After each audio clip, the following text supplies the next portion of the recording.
This is Garis, Masculist, MGTOW flyers, that is 2 3-page essays on the themes of masculism and MGTOW, written by and read aloud by Prof. Dr. Hugo de Garis.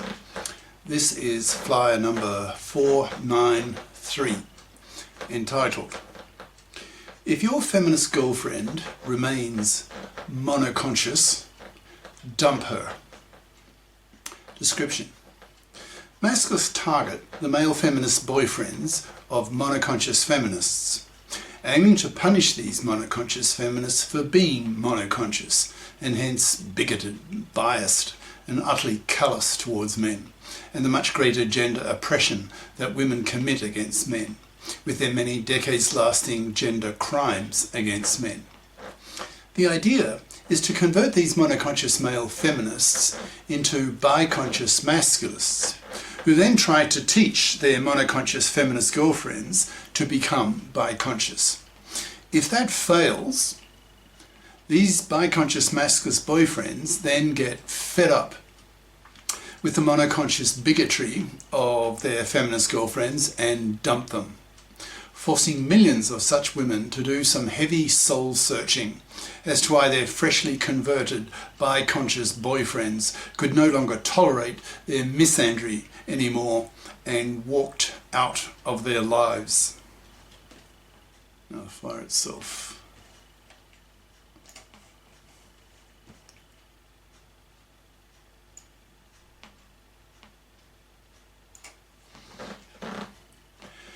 If your feminist girlfriend remains monoconscious, dump her.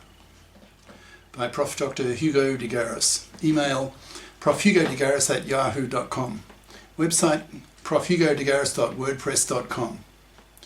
One of the target groups that masculists aim at are the male feminist boyfriends of monoconscious feminists. We masculists feel that by targeting such men, we kill two birds with one stone. That is, we liberate the men from monoconscious feminazi bigots, that's MFBs, as well as strongly motivating the monoconscious feminist girlfriends to do some serious soul searching about their monoconsciousness and start learning some masculist ideas, so that she begins to understand why her formerly monoconscious male feminist boyfriend dumped her with a parting remark, quote, "Good riddance, you monoconscious feminazi bigot. If you stay the way you are, you will never get another man, as nearly all men in the next few years get bitten by the masculist virus and learn just how oppressive you women are to men.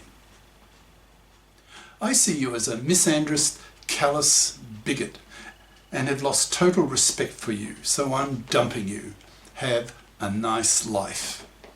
End quote.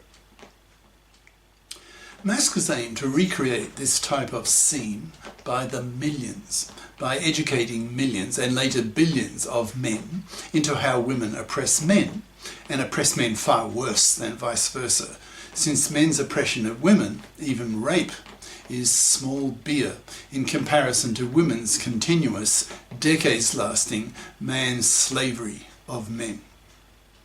Men now have their own gender political ideology called Masculism, which is the obvious male equivalent of the word feminism. Since feminism is about liberating women from the oppressions of the traditional female role of being a household doormat to a man, so is masculism about liberating men from the oppressions of the traditional male role of being a manslave to a woman, working for her for decades of his life. Men no longer have to do that, since women have become careerists in their own right, so are no longer dependent on a man to parasite off his money and labour. In brackets, it was men who liberated women from household drudgery by giving women the contraceptive pill, household gadgets, higher education, science-based medicine, a life expectancy of 85 years and rising, close brackets.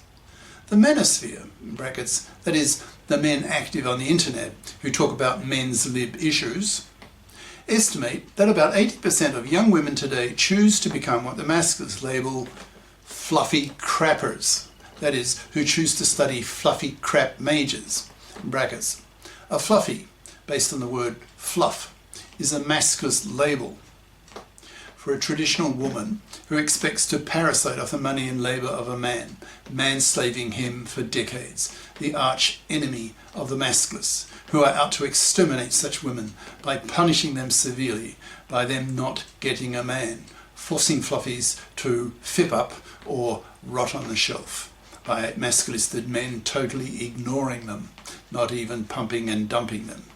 Close brackets. A fluffy then ends up with a fluffy crap diploma that the economy does not value, so pays little for.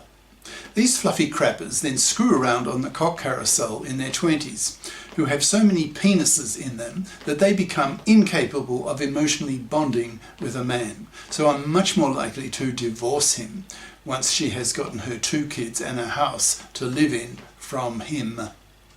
She then drags him through the hated, fluffy, feminist, hypocrite, genocider-dominated divorce court system and has him financially crucified, stripping him of custody of his kids with a 90% probability, taking his house to raise her kids in it, taking half his wealth, half his stuff, forcing him to pay for his kids whom he will barely see, and if his ex-wife is a real fluffy, he may have to pay her alimony until he dies, with no moral nor legal obligation on her to get off her fat parasitic ass and fip up, so she remains a parasite after him after the divorce, the way she was before the divorce.